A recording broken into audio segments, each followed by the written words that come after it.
Bienvenidos a un nuevo programa de Raíces Creciendo Juntos.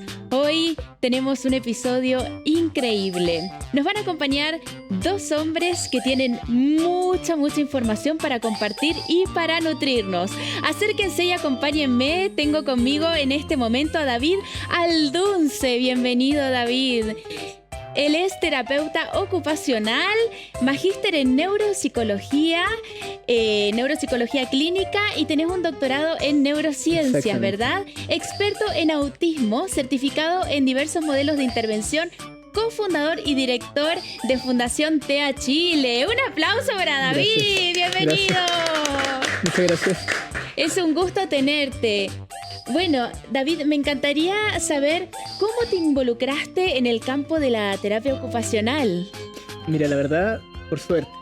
Yo creo que siempre ha sido una suerte porque desde muy pequeño siempre he sido creyente, he ido a la iglesia. Yo estaba en una carrera totalmente aparte, o sea, quería estudiar una ingeniería, me iba bien y todo, pero no era feliz. La verdad es que era una situación horrible para mí porque yo y la matemática no nos llevamos bien. Jamás nos hemos llevado bien. Bienvenido al club, me pasa lo mismo. ¿Se podrá? La música la siento un poquito alta. Ahí está. Ahí sí. Bien. Me contabas que con la matemática no te llevabas muy bien. Entonces, yo también. En uno de esos momentos que estaban en uno de estos cultos de la iglesia, básicamente escuché a una amiga hablar de esta profesión y quedé encantado desde que la vi. Netamente porque tenía harta psicología, harta psiquiatría, harta neurociencia, que a mí me gusta bastante. Entonces me enamoré de esta disciplina y dije, bueno, ¿por qué no intentarlo? Si ya me gasté una millonada, digamos, estudiando otra cosa, ya no va a afectarme tanto, digamos, estudiar otra diferente que a lo mejor a mí me puede gustar, digamos.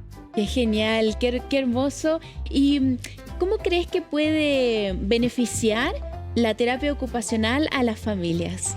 De muchas maneras, o sea, la terapia ocupacional de hecho se define como la ciencia, pero también un arte, de poder dirigir la respuesta que tienen los seres humanos hacia lo que ellos quieren. Entonces imagina una persona que, por ejemplo, no tiene la capacidad de hablar. ¿Cómo tú le puedes ayudar a que esa persona comunique lo que ella quiere decir? O una persona que se obsesiona, por ejemplo, con un peluche, con un reloj, con una lámpara, que puede ser, ¿cierto? ¿Cómo lo podemos ayudar a que ella dirija su respuesta a poder escolarizarse y en vez de estar pegado todo el día en las luces? Eso es lo que hace la terapia ocupacional. Básicamente ingeniamos cosas, creamos arte y también desde las ciencias biológicas, médicas, para que las personas en este caso puedan hacer lo que desean o que los papás logren que sus hijos hagan o logren realizar lo que básicamente ellos necesitan. Qué hermoso. Hace un ratito fuera de cámara me comentabas que vos trabajás mucho con la neurociencia. Sí, bastante. ¿Cómo es eso? Si nos podés contar un poco más de qué se trata la neurociencia. Yo soy una apasionada de la neurociencia en el mundo emocional también. Entonces, bueno, ¿cuál es el rol que juega la neurociencia en tu trabajo? Mira, para eso sería muy importante definirnos en qué consiste el autismo en cierta medida a nivel neurológico. Porque el autismo tiene una característica biológica bien importante. Para ser un poquito más concisos, todo en nuestro cerebro tenemos una vía de recompensa social. Sí. ¿Cierto? Entonces, por ejemplo, cuando uno se come un chocolate, o cuando uno está a dieta y dice, ya bajé tantos kilos, se come una hamburguesa, esa vía se activa, ¿cierto? Y dice, wow, libera dopamina. Y es un neurotransmisor que lo que hace es dar una recompensa y alegrarnos la vida, en pocas palabras. ¿Qué es lo que hace esta dopamina a nivel de un niño autista? Cuando el niño autista ve un objeto, se libera dopamina. Entonces, en vez de el niño autista liberar dopamina cuando juega con el papá, o cuando ve una sonrisa social, o cuando está jugando con los compañeritos, el niño las libera cuando está con objetos, cuando está con cualquier cosa, puede ser una piedra, una luz, pero básicamente el niño le da recompensa a su cerebro a lo que juega con objetos, a lo que juega con luces, exceptuando obviamente lo más importante que sería en este caso darle una recompensa a jugar con los amigos, a jugar con los papás. Entonces, lo que hace la neurociencia es trabajar desde muy pequeñitos para que estas vías de recompensa genere o prodigie una recompensa social hacia lo que es jugar con los demás, hacia ver lo que es jugar con los papás. Y esto lo logramos desde muy pequeños los terapeutas a nivel del juego, que es la principal ocupación de los niños.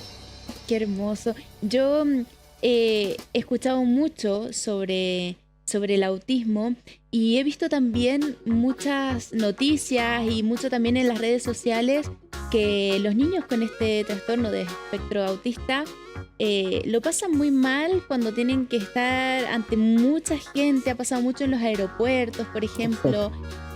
Ustedes con la Fundación TEA pueden abordar ese tipo de temáticas, Sí, ese tipo de de hecho, lo abordamos de dos problemáticas. perspectivas. ¿Ya? Primero, tratando a los niños porque ellos tienen mucho interés por objetos inusuales. Ujú. Intereses que son tan profundos y restringidos que para ellos, si les gusta un vaso y ven un vaso, no hay forma en que se tranquilicen si no está el vaso. Y por Se otra parte, obsesionan, se ¿verdad? obsesionan, Quieren que... claro. Ok. Por otra parte, les cuesta obviamente el tema del lenguaje, no solamente porque algunos no hablan, porque la mayoría habla, curiosamente, pero les cuesta entender, especialmente el sarcasmo, las bromas, ¿cierto? Son muy literales en su comprensión. Entonces, imagínate en un vuelo que el niño esté un poquito exagerado por las luces que a lo mejor le molestan. Ellos sienten mucho más que nosotros, hay harta alteración sensorial. ¿Qué es lo que pasa? Que si ven más luces, sienten el sonido del motor, sienten la vestibulación, o para decirlo en pocas palabras más sencillas, el ascenso o descenso, digamos, del vuelo, Más ellos los se van a murmullos de descompensar. todas las personas, Exacto. me imagino. Entonces Fundación TEA Chile lo que hace en cierta medida es tratar primero las deficiencias o las problemáticas que esté en el niño, pero nosotros como fundación también quisimos ir un poquito más allá, ir un poquito más al ámbito social, ir a un ámbito que, digamos, queremos que cambie la realidad de cómo se percibe el autismo en el mundo y en Chile. ¿Qué es lo que hicimos? Hicimos un convenio en este caso con LATAM, ¿cierto? Wow. Con la aerolínea. Lo que hicimos básicamente es generar junto con ellos, en una iniciativa conjunta, un primer vuelo simulado para los niños autistas. ¿Cómo fue eso? Fue bastante difícil, la verdad. Wow. Mira, en primera instancia comunicamos con LATAM, ellos se comunicaron con nosotros, generamos el proyecto. Hicimos una previa, como se diría en Chile, ¿cierto? Como un proyecto piloto primero, con 50 niños. Le hicimos abordar desde lo que es de sus casas, llegar al aeropuerto, siempre con las ayudas técnicas necesarias. O sea, lo anticipamos. Le pusimos, vamos a ir por acá, vas a ver esta entrada en una imagen, vas a pasar por tal pasillo, otra imagen, porque ellos entienden a nivel visual. Y perdón, te ¿Sí? interrumpo solo un segundo porque quizás esto puede ser una recomendación para las personas que nos están viendo.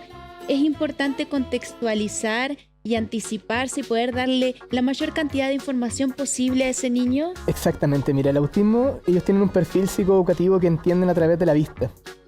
Bien. A un autista tú le dices algo, le entra por acá y le sale por acá. Exactamente. Pero es visual. Son tremendamente visuales, entonces si tú lo anticipas a nivel visual, le muestras vamos a llegar a tal entrada, va a haber tanta gente, ellos ya saben lo que va a suceder. Entonces no se van a pillar de sorpresa y su ansiedad va a empezar a disminuir. Bien. Es como típicamente, ¿cierto? Cuando nos dicen a nosotros, oye, tenemos que hablar. Esa frase que nadie quiere escuchar, claro. Es como ellos sienten esa misma sensación que nosotros sentimos cuando tienen que enfrentarse a situaciones sociales o alguna situación desconocida. Entonces, anticiparlo visualmente, que fue lo que hicimos con LATAM, Con con un imágenes, video. por dónde vamos a pasar, videos. LATAM incluyó, de hecho, todo esto en sus servicios de vuelo. Qué ¿Cierto? maravilla. Entonces, al anticiparlo netamente, ellos saben todo lo que va a suceder y la experiencia de vuelo fue significativa para ellos. De hecho, muchos querían volar porque el avión obviamente no iba a despegar por ser un piloto, pero esta iniciativa la vamos a repetir ahora con 500 o 600 niños. Ay, qué genial, qué bonita experiencia. Para las personas que somos más ignorantes y que no tenemos cercanos con autismo, ¿de qué manera nosotros podemos educarnos? ¿A qué fuentes podemos acudir? Eso en primer lugar. Y en segundo lugar, si nosotros estamos con un conocido, con un amigo, con un colega que tiene un hijo que tiene autismo, ¿de qué manera nosotros podemos ser una persona que acompañe y no que obstaculice en un momento, por ejemplo, en que el niño entre en crisis? Mira qué buena la pregunta que me haces porque en el fondo muchas veces la sociedad ve a las personas, ve a los niños como si fueran pequeños adultos, ¿cierto? Y es lo que muchas veces queremos de los niños. O sea, ¿por qué un sistema escolar le dice al niño, oye, siéntate con una corbata al cuello, 45 minutos, más otros 45 sin recreo? Es absurdo, se adultiza la infancia. Entonces, el ver el autismo, lo primero que tienen que hacer los padres es entender, ¿cierto?, que el autismo en sí es otra condición más, pero el niño sigue siendo niño. Y para eso tenemos que redefinir y volver a mirar la infancia de una perspectiva como niños. Yo ahí les recomiendo harta literatura de Felipe Le Calenier. Es un doctor chileno, ¿cierto? Profesor también ahora pronto. Qué importante esto que estabas mencionando de permitir que los niños sean niños. Uh-huh. Y sobre esto quería pedirte sugerencias cómo podemos aportar todos a que los niños sean niños y no cometer este error, no Claro. que sean adultos miniaturas. Es como los animales, que a veces los humanizamos. Entonces, bueno, ¿cómo acompañamos a los niños a ser niños? Especialmente un niño autista, primero jugando con él, porque el niño siempre los va a rechazar. Uno va a tocarle algo y el niño va a decir, no. Entonces, ¿por qué uno se queda como, que pesado, ¿cierto? Como que es agradable. Pero en realidad el niño adora su juguete. Entonces uno lo que puede hacer en este caso, primero insistir, y en algún momento el niño va a decir, sí, participa. Entonces de esa manera nosotros podemos ayudar a que el niño juegue, pero también entender que estos niños tienen una sensorialidad distinta. Entonces si están en el supermercado, los murmullos, las luces, los sonidos, los olores, los mismos sabores, ¿por qué la gente tiende a criticar a ese papá que está con un niño con una crisis, cuando el niño en realidad está expresando algo que siente? Mata al niño a decir, oye, no te enojes, no llores, no hagas esto porque el niño lo necesita, pero la gente dice no lo haga. Entonces ahí los adultos tenemos que entender que un niño que está en crisis, un niño que está en una pataleta, entre comillas, un niño que está expresando su rabia, su dolor, digamos, tiene el derecho de hacerlo. Y para eso es importante que los adultos se preocupen en primera instancia de su mundo y no del mundo de ese papá y ese niño que están ahí sufriendo, honestamente. Entiendo. Y yo como madre o padre, ¿cómo puedo identificar que mi hijo puede ser autista? ¿Cuáles son los rasgos principales? Desde muy chiquitito se empieza a notar en algunas personas. Partiendo porque el autismo en sí, el cerebro humano se desarrolla para responder a figuras de apego. En el caso de los niños autistas, ellos responden a las figuras de apego, pero responden más a ciertas zonas, a botones, por ejemplo. No sonríen mucho cuando son pequeños. Si ustedes tienen un niño, por ejemplo, y este niño empieza a jugar mucho con objetos y se enoja si ese objeto no está, ya es una señal de alerta. Mira. Si no lo mira mucho, si no quiere jugar mucho con ustedes, sobre todo si tiene 1 o 2 años, ya es una señal de alerta. O sea, un niño que se empieza a preocupar más de los juguetes que de jugar con los papás o de otros niños, es la primera señal de alerta que nosotros tenemos que tener en cuenta. Bien. ¿Por qué? Porque este niño obviamente le está dando más recompensa, como habíamos hablado anteriormente, a un juego que al padre, que a otro niño, que al hermanito. Esa es la primera señal de alerta. Y otra señal de alerta importante es que este niño se obsesiona bastante con todos estos juegos, estos juguetes, todo lo que él está haciendo. O sea, hay niños que se obsesionan con piedras y si esa piedra sale, ¡guau!, empieza una pataleta de aquellas, ¿cierto? Empieza un llanto, empieza a expresar, tiene un nivel social. Eso cuando son más pequeñitos. Y cuando son más grandes, algunos desarrollan el lenguaje. ¿Qué es lo que pasa? Que básicamente ellos lo desarrollan, pero hablan de una manera bien estereotipada. Hablan como robots, por decirlo así. Son muy formales en su lenguaje. Hola, ¿cómo está usted? ¿Cierto? Y también yo quiero jugar con eso, no me gusta otra cosa. O sea, un lenguaje bien robotizado. Esa es una de las primeras señales, ¿cierto? También que no entiende las indirectas, que no entienda el sarcasmo, las bromas. Los chistes. Los chistes. Yo tengo un niño que le dije, oye, están cayendo los patos asados. Y este niño abrió la ventana. No hay ningún pato. Me estás mintiendo. No, sí, verdad, sí pasa. Genial. Bastante. Y David, por ejemplo, ¿qué pasa con el apego en estos niños? ¿Suelen ser bien cariñosos, bien apegados? O más bien, no sé si esto es un rasgo, lo pregunto desde mi no saber. ¿Suelen ser más apegados? ¿Quieren estar junto a sus padres o generan un poquito más de rechazo? Ya mira, nosotros en el autismo siempre decimos que dentro del espectro hay un espectro. Bien. O sea, cada autista es diferente en su mundo, entonces es muy complejo abordarlo o generalizar una situación. Algunos niños sienten mal los estímulos táctiles. Por ejemplo, uno lo toca y en vez de sentir un toque, sienten un desgarro, básicamente. Entonces esos niños se alejan de los papás, no los quieren abrazar, no les gusta que los tomen. Pero hay otros niños todo lo contrario, que no sienten mucho su cuerpo en el espacio y son niños que necesitan mucha fuerza para ser abrazados, ¿cierto? Y le piden mucho abrazo al papá. Entonces ahí depende netamente de cada niño. Entonces ahí ir conociéndolos, porque te escuchaba inicialmente que ellos sienten todo mucho más, en una escala mayor. Los sonidos que son mucho más visuales, pero quizás con el tacto hay algunos que necesitan más apego y otros en ese sentido ir conociendo mejor al niño y preguntarle. Claro. Cuando son más grandes, claro, le preguntas qué te molesta, pero nosotros aplicamos perfiles desde que son muy chiquititos. Entonces una entrevista al papá nos da a nosotros una variedad de respuestas importantes. Por ejemplo, su hijo le molesta cuando va bajando un ascensor. Ahí nosotros estamos buscando estímulos más vestibulares, que es la palabra técnica, que es la aceleración, ¿cierto? Pero este perfil nos permite a nosotros tener en cuenta cómo es el niño y explicarle a los papás, decirle cómo tratarlo. Porque muchos papás cometen el error en base a sus propias necesidades también emocionales. Pero no, tiene que abrazarme, y tiene que abrazarme, y tiene que abrazarme. Y básicamente el niño ya termina desesperado. Termina hasta con un trauma. Y eso es bastante frecuente, de hecho, en los niños con autismo. Claro. Y, por ejemplo, ¿qué pasa cuando hay hermanitos? ¿Cómo podemos guiar a los padres para enseñarle a los hermanos, sean mayores o menores, que su hermano de pronto puede tener necesidades diferentes? Claro. Aquí en primera instancia me gustaría hacer un hincapié en que cuando hay señales de alerta, que las que habíamos hablado, poca Sí. sonrisa social, ¿cierto? Poca comunicación con los padres, preferencias por el juego, los padres se asesoren inmediatamente. Bien. Porque mientras más temprano es el diagnóstico, mejor es el pronóstico, ¿cierto? Y acá en Chile, gracias a Dios, estamos en uno de los países con más avanzada, digamos, lo que es el autismo. Si ustedes ven Latinoamérica es todo lo contrario. Sin embargo, hay un test muy importante que puede ser el A2-2, PEP3. Hay varios tests que es cierto que el neurólogo les va a decir a ustedes vayan a hacerse para poder diagnosticarse. Junto también con una evaluación diagnóstica y terapéutica de fonoaudiólogo, terapeuta ocupacional, psicólogos. Y de esa manera se hace un perfil del niño y se dice, ¿este niño tiene o no tiene autismo? Lo primero es diagnosticarlo. En segunda instancia, una vez que el papá tiene el diagnóstico, es aprender a vivir su duelo, ¿cierto? Porque acá el papá obviamente tiene una expectativa y a veces el autismo, el papá lo ve como una condena a muerte cuando no es necesariamente así. Te iba ¿ya? a preguntar cómo reaccionaban los padres. Claro. También, sí. Podremos hablar de eso, claro, hay una respuesta importante de los padres, viven su duelo, dependiendo del grado también y la severidad del TEA. Y en esta instancia, para que los padres le puedan obviamente explicar a los hermanos, es importante que los padres primero aprendan del autismo ellos. Si ellos lo aprenden, si empiezan a buscar por internet literatura, van a entender en qué consiste. Y dependiendo de la edad de los hermanos, obviamente hay que hacer un trabajo familiar sistémico. Ahí el psicólogo tiene un importante trabajo. Porque si es muy chiquitito el niño, ¿cómo le explicamos? Entiendo. ¿Cierto? ¿Y dónde podemos educarnos todos sobre el autismo? Yo sé que googleando uno puede encontrar mucha información, pero quisiera saber si hay alguna fuente de tu preferencia que nos puedas recomendar. Ya miren, todas las fuentes o la mayor parte de los libros son técnicos. Entonces, Bien.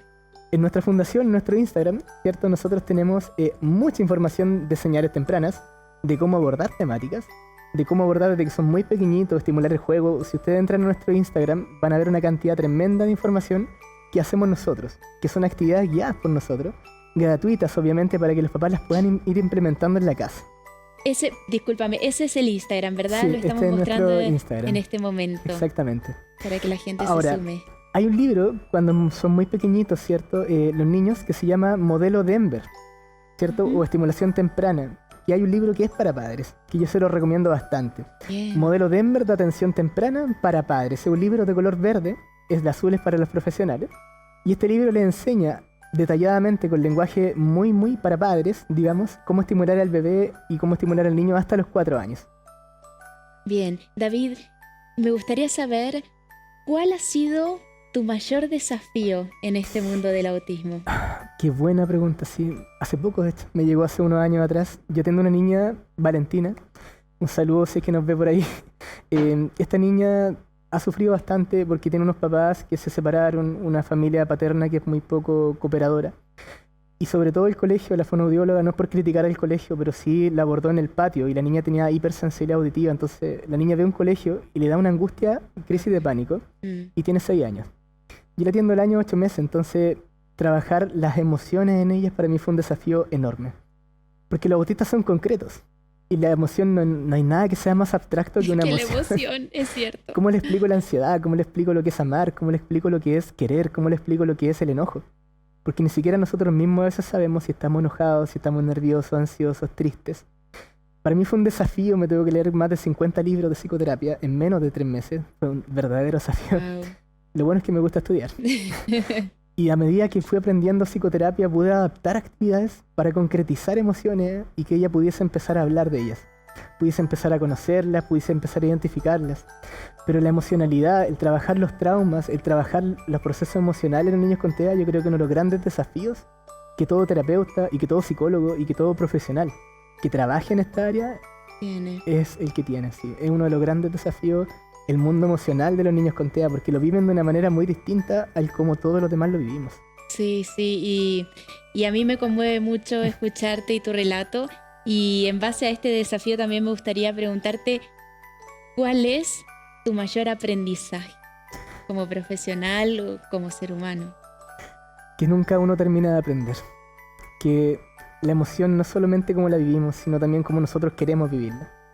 A mí los niños autistas me enseñaron a vivir. Yo fui tardíamente diagnosticado con altas capacidades, que es otro diagnóstico de la neurodivergencia. Pero yo cuando era pequeñito no entendía por qué me dejaban solo, porque cuando estaba en séptimo básico yo estaba leyendo libros de medicina del riñón. Entonces para mí entender el autismo me significó que está bien, que uno tiene que aceptarse como es, que uno tiene que aceptar que está bien que te guste algo o que otra cosa no te guste. Y trabajar con adultos autistas ahora último ha sido para mí uno de los grandes aprendizajes que ellos me enseñaron. De hecho, tengo un amigo hace muy poco que es psicólogo autista y él me enseñó que a veces yo voy en la calle y siento que quiero matar al mundo. Y él me dijo que estaba bien porque era su sentir, pero que él no lo iba a hacer. ¿Por qué? Porque sentía el ruido de la micro, sentía todo el proceso de los murmullos de la gente y obviamente eso involucrado en una pequeña cabeza. Imagínense un niño, si a un adulto le molesta. Yo aprendí que uno no tiene que juzgar a nadie por sus deseos, por lo que es, y uno tiene que aprender a entender a estas personas y sobre todo aprender a enseñarle a los demás tener una doble empatía. Si los niños autistas y los adultos autistas tienen que adaptarse a este mundo, ¿por qué nosotros como no autistas no nos adaptamos a ellos? Ese fue mi más grande aprendizaje. Qué hermoso, qué bonito. Me toca fibra y creo que a ustedes también.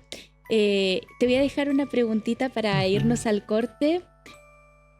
¿Cuál consideras que es la mejor técnica o la mejor herramienta para que un padre pueda educarse y educar a su hijo? La dejo ahí y volvemos enseguida porque vamos a tener con nosotros un padre muy interesado en aprender. Ya volvemos.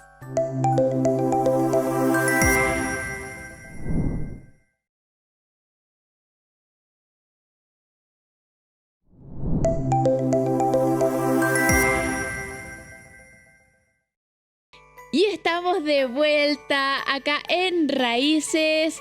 Tenemos ahora a nuestro segundo invitado, Mario Saavedra. Gracias por venir. Les voy a contar quién es Mario. Es comunicador audiovisual y emprendedor, creador y director de medios digitales con más de 20 años de experiencia. Ha colaborado y asesorado a las principales agencias de publicidad de Chile, contribuyendo a su transformación digital.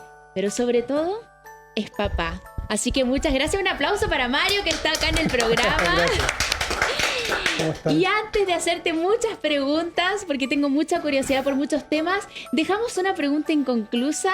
Así que David, por favor, te había preguntado cuáles son las 2 técnicas o herramientas para vos importantes para que los padres puedan desarrollar cuando tienen un hijo autista. Ya, lo primero es que los papás aprendan que el autismo no es una condena.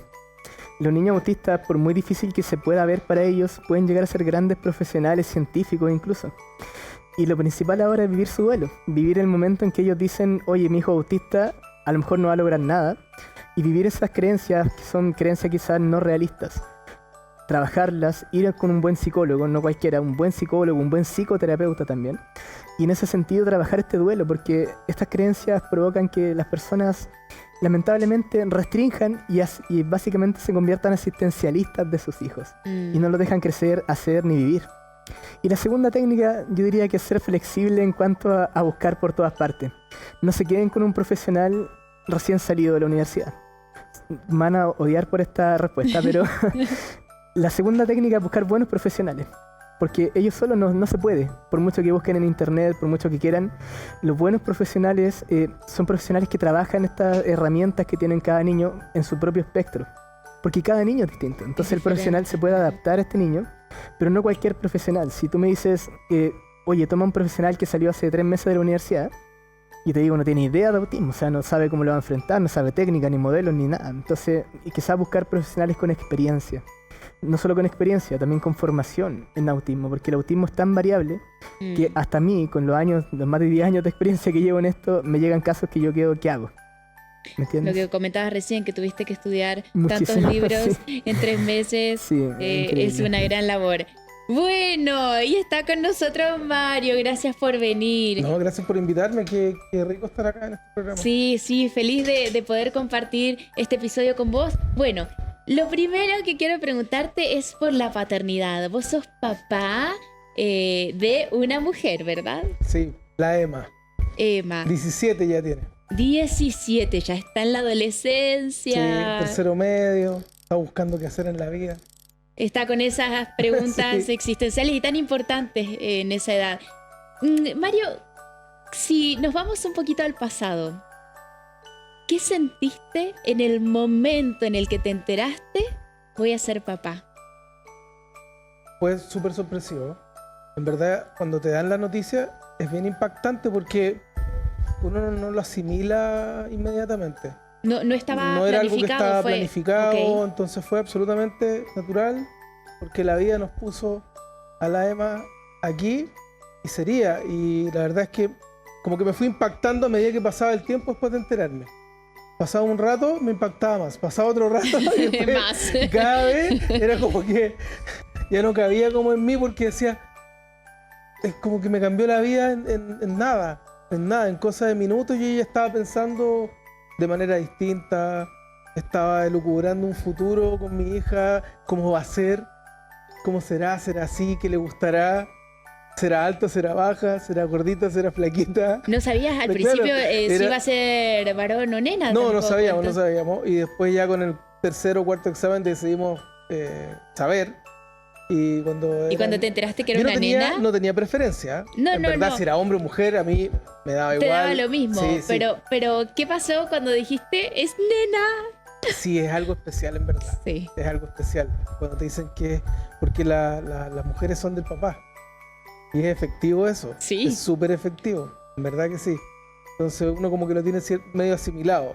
Entonces, la verdad es que empecé a ver la vida distinto desde ese momento. Ok, ¿pudiste presenciar su nacimiento? Sí. ¿Tenés todos esos recuerdos? Sí, no, y puse una canción.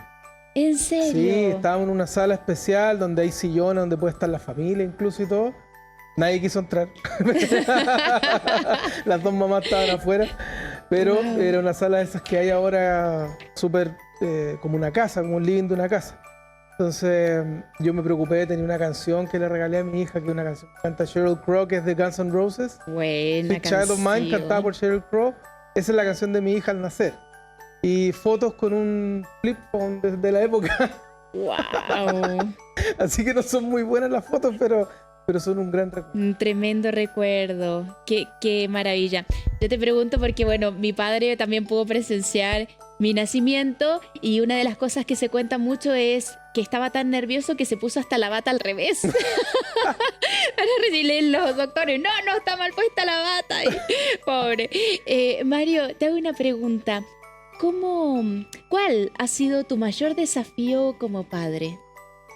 Afrontar la paternidad y la maternidad. Yo me tocó criar a mi hija solo. Ok. Yo me hice cargo de la Emma, bueno, desde siempre en verdad, pero ya formalmente la Emma tenía como 2 años y medio. Bien.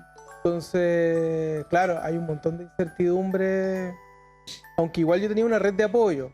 Siempre, mira, aquí estamos con cosas. Uno tiene hermanos, se pelea, no se hablan. Y en ese minuto no me hablaba con unos hermanos. Pero cuando nace la Emma, era como que, no, es que es mi sobrina, y da lo mismo si uno te das cuenta que es algo que sobrepasa cualquier... Vino a unir. Sí, vino a unir. Entonces, yo tenía una red de apoyo en ese momento muy, muy importante, pero sentía que había un problema muy grave. Ustedes me van a decir que estupidez, pero yo soy muy bruto, soy muy brusco. Yo tengo una historia de artes marciales, peleas y cosas así. Entonces, yo soy bruto en la vida, ¿ya? Brusco. Y dije, ¿qué hacer mi hija al lado mío? Me va a empezar a copiar. Y ¿sabes tú qué? Yo me imaginaba Por todos lados, algo ahí así como como- que peleando en el colegio, Claro. forrándole a los compañeros. Entonces yo empecé a pensar en formas de cómo acrecentar o apoyarme en la feminidad. Cómo poder inculcar en la Interesante. feminidad desde algo que yo no tengo. O que sí tengo, pero hay que trabajarlo. Pero, Y lo había exactamente. empezado a trabajar recién. Wow. Era mi principal preocupación. Y un día paso por cerca de un mall y había una cuestión de ballet. Como que se prendieron las antenitas. Ballet. Qué Y fantástico. fui a preguntar si es que había ballet para chiquititas de 3 años. Sí, tenemos pre-ballet. Al otro día, pre-ballet y hace 15 años que la Emma hace ballet. Qué hermoso además. Y baila el el ballet. Cascanueces, y baila con la Sara Nieto. Wow. Y hoy día tengo una niñita con los rasgos que yo quería, que era como mantener su feminidad, Que pueda que ser fuera femenina. suavecita. Porque en verdad eso es lo que yo quería para ella. Sí. Entonces- Y es re sano también para las mujeres. Es muy importante que nosotras Absolutamente. podamos desarrollarnos en esta parte femenina. Es Y la súper danza para elástica. eso es Es súper terapéutica. elástica. Pero ¿sabes qué le dio también? El rigor.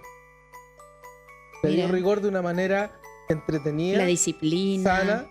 Tiene mucha disciplina ella, ¿ya? Pero de una manera sana, de una manera cariñosa. Afortunadamente es una escuela súper cariñosa. Qué Entonces, lindo. Hubo una parte en la que yo pude descansar, la verdad, gracias a esta idea loca de meter al ballet tan guagua. Interesante. David, sobre este tema me interesaría saber tu opinión. Esto de desarrollar este lado femenino en las mujeres, ¿es relevante? También los hombres, porque todos tenemos lado masculino y femenino, también en los hombres, ¿cómo podemos desarrollarlo un poquito? Sí, uno tiene que dejar que se desarrollen como ellos quieran, ¿cierto? Pero si esta niña quiere ser niña, ¿por qué se lo negamos? Si este niño quiere jugar con camiones, ¿por qué se lo negamos? Que están tan de moda hoy en día estos enfoques de género que dicen juega con todo. Pero un autista a veces te juega hasta con una piedra, Sí. en realidad. Entonces, ¿qué es lo que es mi opinión? Uno tiene que dejar que el niño elija lo que él quiere. Y si en este caso tu hija quiso querer, por ejemplo, el ballet, y le gustó el ballet, y eso le dio rigor, porque claro, son repetitivos, y cuando algo le gusta, no lo saca nadie. Es verdad. Pero es súper importante permitirles desarrollar lo que ellos son, lo que ellos quieren.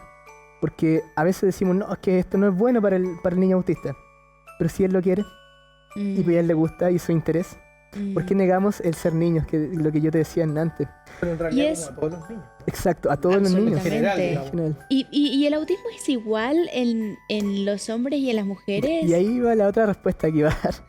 Que básicamente una mujer autista es muy distinto, pero netamente por dos razones. Una neurológica, ¿Ya? que hay un mayor desarrollo, digamos, de ciertas sensibilidades.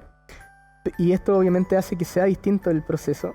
Pero en el caso más social, ¿qué se espera de las niñas, sobre todo en países de Latinoamérica? Que jueguen con muñecas, que jueguen a ser mamás, ¿cierto? Entonces, que les guste el ballet, por ejemplo, que les gusten cosas de niñas. Y la niña a veces desarrolla obsesiones y no se dan cuenta que son obsesiones porque dicen es normal que sea tranquilita, es normal que se quede quieta todo el rato, es normal que no mire a nadie que juegue con su niña. Entonces se camufla el autismo bastante en las Wow. mujeres y se hace más tardío el diagnóstico. Por un tema cultural, por un tema social y también por un tema biológico en ciertas ocasiones. Qué importante esto para tener atención, Sí, ¿cierto? la Para verdad, se ponerle ojo. camufla bastante y en la adolescencia y adultez las mujeres también tienden a camuflar más sus síntomas. Ujú. Porque la mujer, como tiene un desarrollo del hemisferio derecho un poquito más amplio que el hombre, ella tiene más deseo que el hombre de socializar, más deseo de compartir, y por ende, para poder encajar con el resto, ellos tapan sus síntomas, lo que genera ansiedad y a la larga genera muchas coexistencias, como por ejemplo depresión. Wow. Claro, se dan Importante. cuenta, dicen algo, no lo dijeron bien, hubo una reacción que para ellos no fue buena, esconden y hacen repetitivo eso. Exactamente, repiten el esconder sus Que síntomas. igual, Wow. Pero es importante, y por eso yo te decía la doble empatía. Mm. Uno de mis grandes amigos es psicólogo y es autista, y fue una bendición también del cielo. Gonzalo, si me ves, bueno, fue una gran bendición porque él me enseñó a decir, pucha, ¿por qué tengo que tapar yo lo que siento? ¿Por qué si una señora me pasa a llevar, yo tengo que decirle, oye, vieja, pesar? Ujú. Porque él necesitaba decirlo, porque en su condición él necesita Expresar. expresarlo. Sí. Quizás lo expresa como pesada en vez de lo que realmente quería decirle. Pero está bien que lo hagan. Los porque filtros son diferentes, Exacto. claro. Tenemos Ok. que dejar que ellos se expresen también en su propio autismo. Ok, gracias. Mario, entonces me comentabas que tu desafío más grande ha sido este rol tan amplio y que te claro, hiciste la cargo, dualidad, claro, que te hiciste cargo de Emma a partir de los 2 años y como los medio. 2 años y medio, sí. Ok, bueno, la metiste en clases de ballet. ¿Y cómo fue un poco tu vida y el equilibrio entre el trabajo y la crianza con Emma? Me Bueno, imagino empecé a que... vivir lo que muchas mujeres cuentan. Y yo viví en carne propia lo que es ser mamá soltera. Wow. Porque andaba con el Moisés aquí, Mm. con la mochila con los pañales, las papas, calentador USB y iba a las reuniones con mi hija. Y mi hija estaba debajo de las mesas de reuniones de mis clientes. Yo estaba, ¿sí?, con el computador haciendo una presentación a mis clientes. Y tengo que decirlo, me ayudó mucho a vender. Porque era muy impresionante para mis clientes decir, ¿qué hace este con una guagua? Yo soy papá soltero, no tengo con quién dejarla. Así que vengo con mi guagua, permiso. Increíble. Y qué preparado también calentador USB, perdóname, o sea. Yo creo que soy como Asperger, porque tengo un toque con las cosas increíble, con las cosas, todo tiene que estar derecho para mí, limpio, ordenado, soy como todo estructurado en el escritorio, tengo ciertas cosas. Sí, de hecho, el autismo tiene una buena variante genética. Bueno, y ahí veo a mi hija también que hay un espejo de cosas. Bueno, y esta fue, al final se empezó a convertir como en una aventura, porque si bien tiene de dulce y de agraz, y de agraz el cansancio, que hay veces que hay gente que no te entiende, que te cierran las puertas, dicen que es ubicado. Es como si yo entraba al baño a mudar a mi hija, tenía que entrar al baño de mujeres. Porque hace exactamente 14 años atrás no habían mudadores en el baño de hombres, ni habían mudadores mixtos como hay ahora, que hay una parte al medio. Wow, no había pensado en Había eso. mujeres que me trataban a garabatos sacándome de ahí y yo con mi hija en brazos. Pero esto me pasaba día por medio. Wow, y yo, qué poca empatía. como soy conchera, a veces lo hacía a propósito. Hija, vamos a dar una vuelta. Es como que yo sabía que iba a ir al baño. Y cambiar la situación, en verdad. Entonces te encontráis con de todo. Y me gusta esto que traes, Mario, para invitar a todos a la reflexión. Está muy instalado esto de que muchas veces los padres no están y entonces las madres se tienen que hacer cargo sola de sus hijos, pero también está el otro lado de la moneda y cómo estamos empatizando con esos padres que quedan solos. Dejo ahí esa pregunta para que reflexionemos, vamos a un corte y volvemos.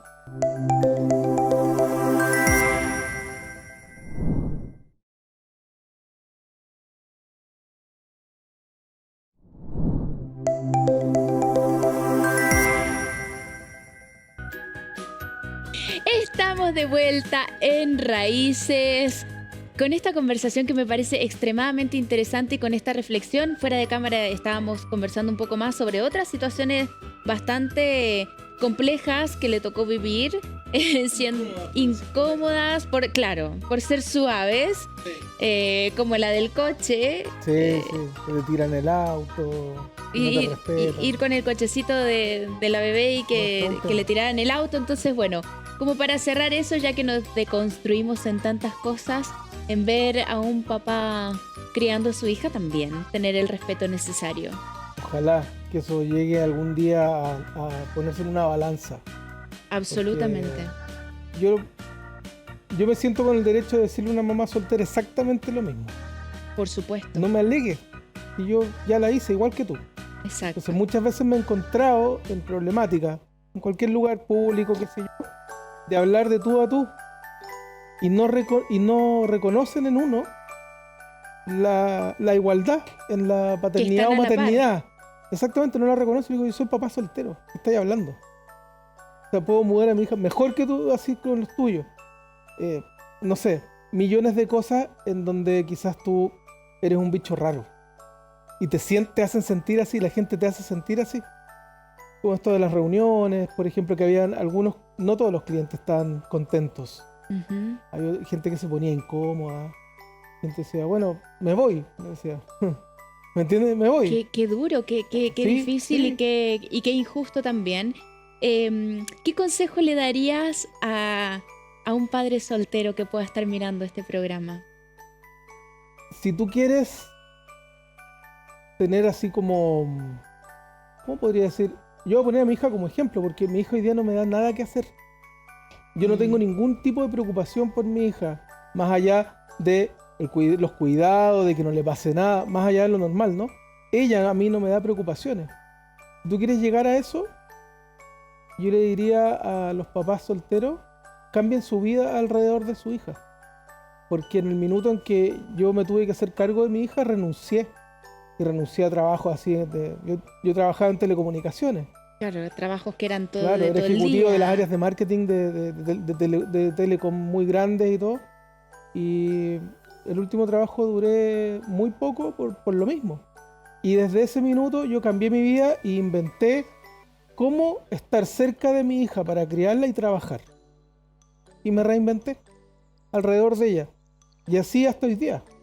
Y así fue como surgió este emprendimiento, del que ya vamos a hablar igual de lo que haces, de la tecnología y todo lo que sabes claro, sobre por ese supuesto. tema. ¿Te sentís orgulloso? Me siento muy orgulloso, fíjate, porque pensé hace años atrás, me voy a remontar así, Sí. no sé, a los 7 años de la EMA. Yo no sabía cómo iba a ser el futuro. Y hoy día como que me siento en el futuro, porque mi hija está terminando la primera etapa más importante, que le quedan 2 años para estar en la universidad. Oh, Y hemos pasado tantas aventuras juntos, buenas, malas, de todo. Y fíjate que sí me siento orgulloso de lo logrado con ella, porque todo lo que yo quise para ella, lo logré.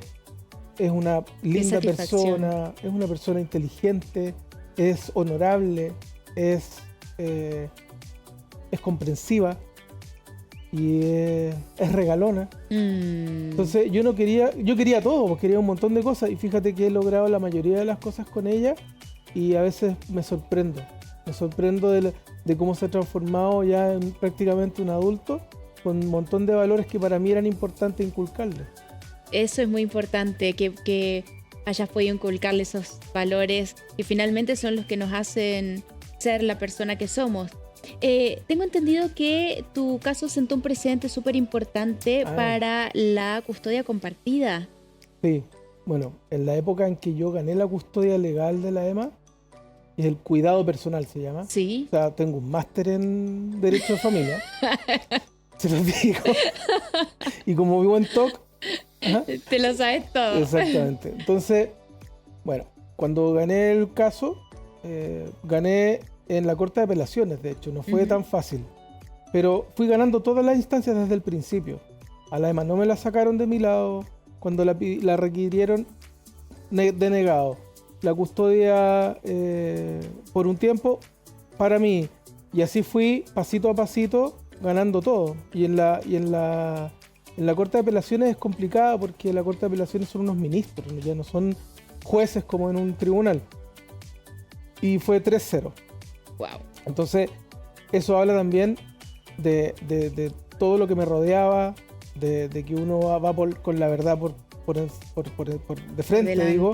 sí. Y que eso era primero lo más importante.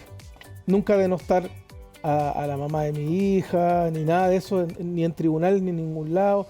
Como que esos también son valores que me inculcaron mis papás, en verdad. Como que yo soy muy respetuoso de eso.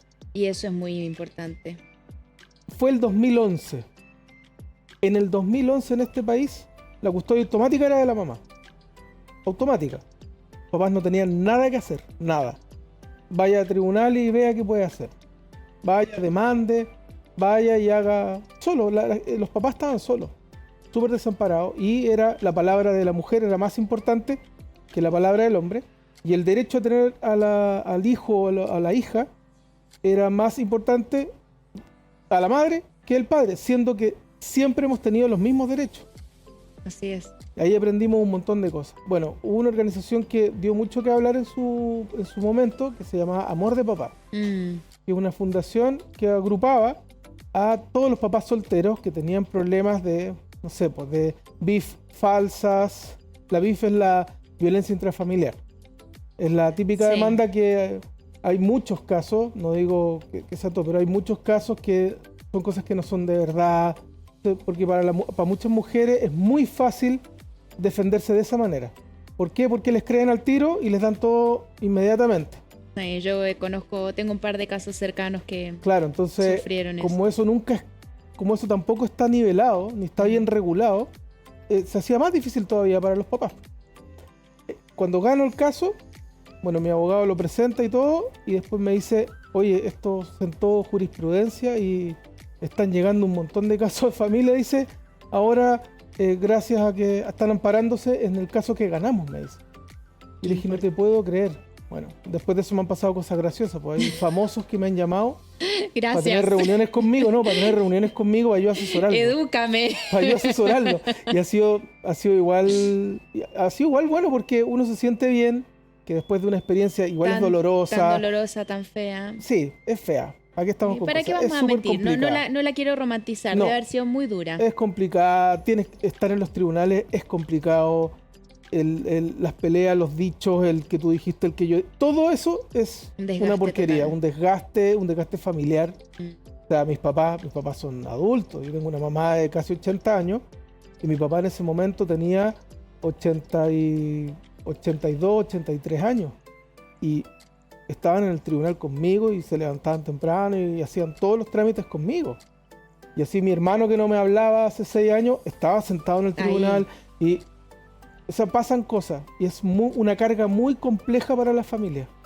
Entonces, Sí, y también me parece importante rescatar lo que mencionabas de que nunca habías hablado mal de la mamá, y esto sí me parece muy importante, entender que cuando un padre o una madre le habla mal del otro progenitor a su hijo, al único que le hace daño es al hijo. claro. Entonces, tener en cuenta que si realmente nos importa y queremos priorizar a nuestro hijo, tenemos que cuidarlo de lo que decimos. Exacto. Te Y ahí quiero llevar... Sí. Ahí tengo una cosa que te quiero contar, Sí. que igual encuentro que es importante. Bueno, con esto de los valores, yo nunca quise que la Emma perdiera el contacto con su mamá. Siendo que a veces no quería un poco estar con ella o no quería hablar, que a muchos niños les pasa, Sí.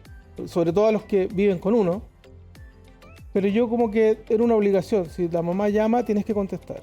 Si la mamá te viene a buscar tienes que ir con ella, si el fin de semana por medio, bueno, cosas que nunca se cumplían mucho, pero en ese desorden yo igual trataba de que se cumpliera, de que la Emma hablara. Ese con contacto con Bueno, ella.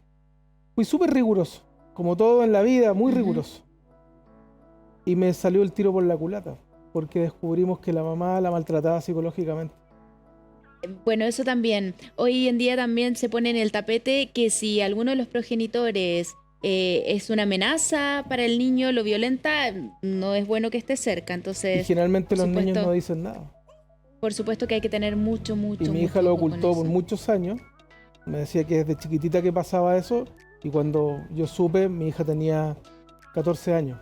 No pudieron hablar ahora, Y claro, ¿no? Ya ella ya fue más grande. entre pandemia y todo, todos explotaron. Bueno, este tema explotó en pandemia. Y después yo me di cuenta de eso. Entonces, está bien ser riguroso, pero creo que ahí hay un aprendizaje.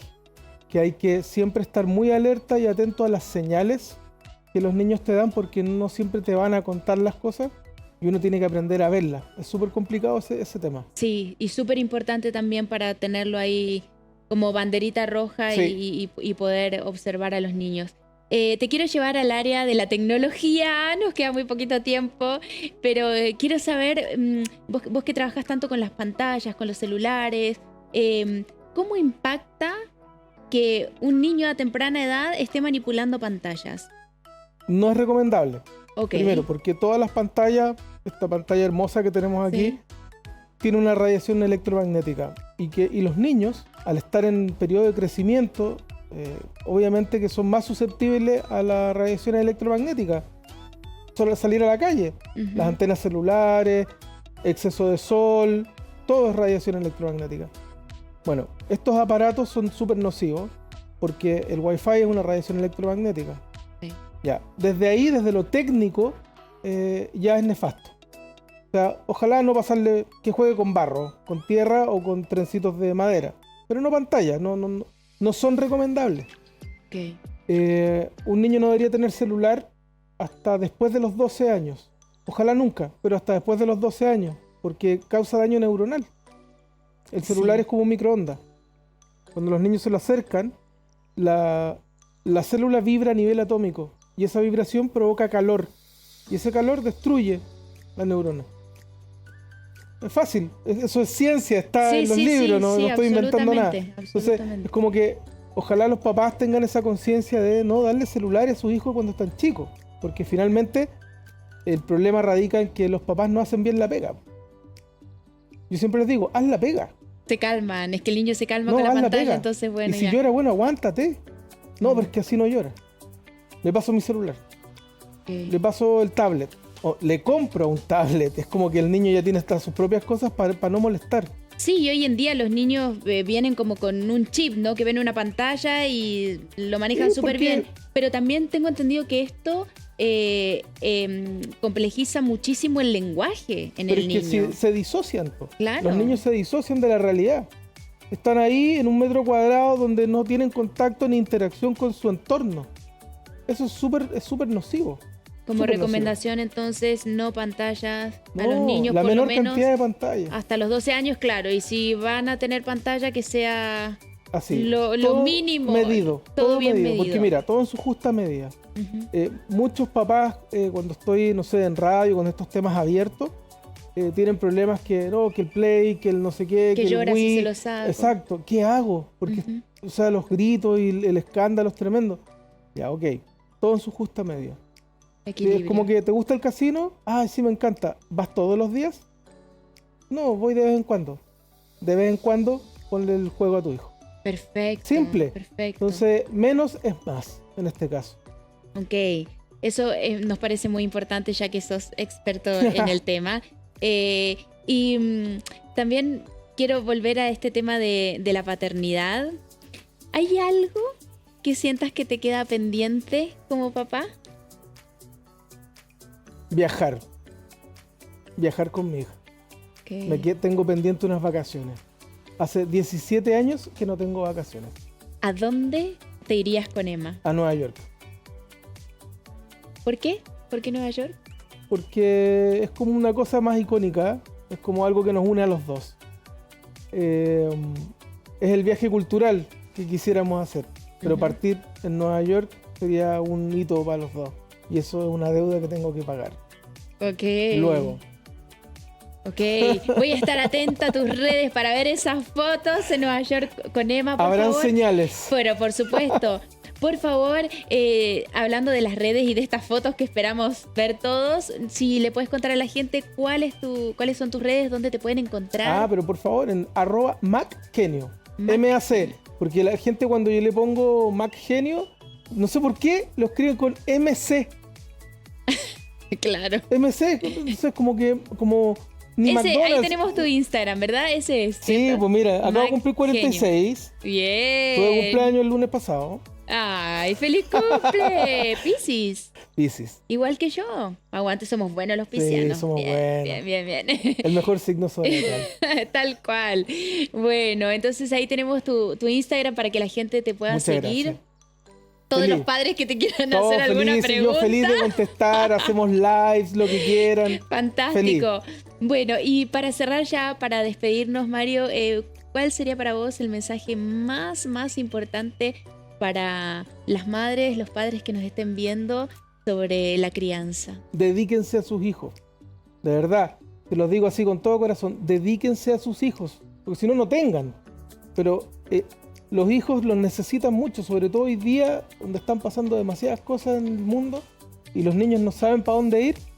Es porque quizás tú no estás tan cerca de ellos y ellos necesitan que tú estés más cerca. Ten paciencia, pon las reglas, sé estructurado y quizás vas a tener una Emma que te va a tener orgulloso. Qué hermoso. Y con estas palabras, dedíquense a sus hijos y a ustedes también conocerse, entenderse para poder darle lo mejor a sus hijos. Cerramos el programa. Muchas gracias por acompañarnos. Gracias, Mario, por venir. Muchas y nos gracias. vemos en un próximo capítulo. Chau, chau.